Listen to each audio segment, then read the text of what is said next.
നമസ്കാരം, Aroor vision news ചാനലിലേക്ക് സ്വാഗതം. അരൂർ പുതുവാരനാട് ക്ഷേത്രത്തിൽ ഉത്സവം കൊടിയേറി. ഫെബ്രുവരി 4-ന് ആറാട്ട്. വാർത്തകൾ വിശദമായി.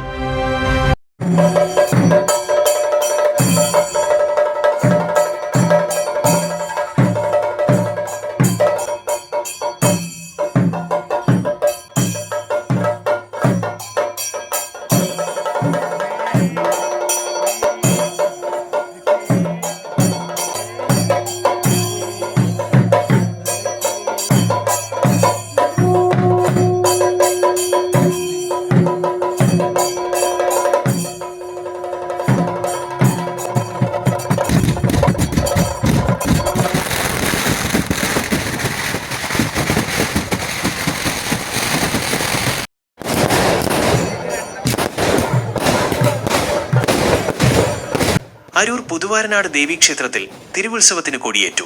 ഭക്തിനിർഭരമായ ചടങ്ങുകളുമായി നാട് ഉത്സവലഹരിയിൽ. ഐതിഹ്യപ്പെരുമയും ആത്മീയ ചൈതന്യവും വിളിച്ചോതുന്ന അരൂർ പുതുവാരനാട് ദേവീക്ഷേത്രത്തിലെ ഈ വർഷത്തെ തിരുവുത്സവത്തിന് ഭക്തിനിർഭരമായ തുടക്കം. ബുധനാഴ്ച രാത്രി 8 മണിക്ക് ക്ഷേത്രം തന്ത്രി ബ്രഹ്മശ്രീ കടിയക്കോൽ കൃഷ്ണൻ നമ്പൂതിരിപ്പാടിന്റെ മുഖ്യ കാർമ്മികത്വത്തിൽ ക്ഷേത്രസന്നിധിയിൽ കൊടിയേറി. കൊടിയേറ്റത്തിന് മുന്നോടിയായി വൈകിട്ട് 7 മണിക്ക് പോത്താമ്പീട് സർവാകാവിൽ നിന്നും താലപ്പൊലിയുടെയും വാദ്യമേളങ്ങളുടെയും അകമ്പടിയോടെ കൊടിക്കയർ ക്ഷേത്രത്തിലേക്ക് ആനയിച്ചു.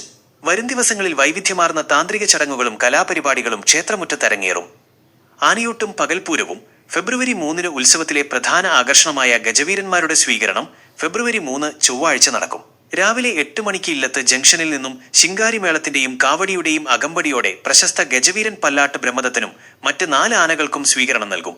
ഉച്ചയ്ക്ക് 3 മണിക്ക് ഗജപൂജയും ആനയൂട്ടും നടക്കും.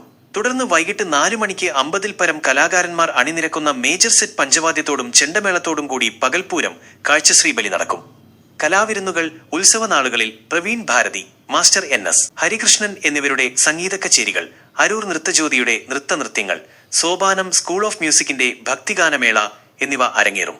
കൂടാതെ കൈകൊട്ടിക്കളി, താലംവരവ്, ചൈനീസ് വിസ്മയം തുടങ്ങി നിരവധി പരിപാടികൾ ഉത്സവത്തിന് മാറ്റുകൂട്ടും. ഫെബ്രുവരി 4-ന് ബുധനാഴ്ച ആറാട്ടോടുകൂടി ഈ വർഷത്തെ ഉത്സവത്തിന് സമാപ്തിയാകും. ദേവി ചൈതന്യം നിറഞ്ഞു നിൽക്കുന്ന പുതുവാരനാട് സന്നിധിയിലേക്ക് എല്ലാ ഭക്തജനങ്ങളെയും ക്ഷേത്ര കമ്മിറ്റി സ്വാഗതം ചെയ്തു.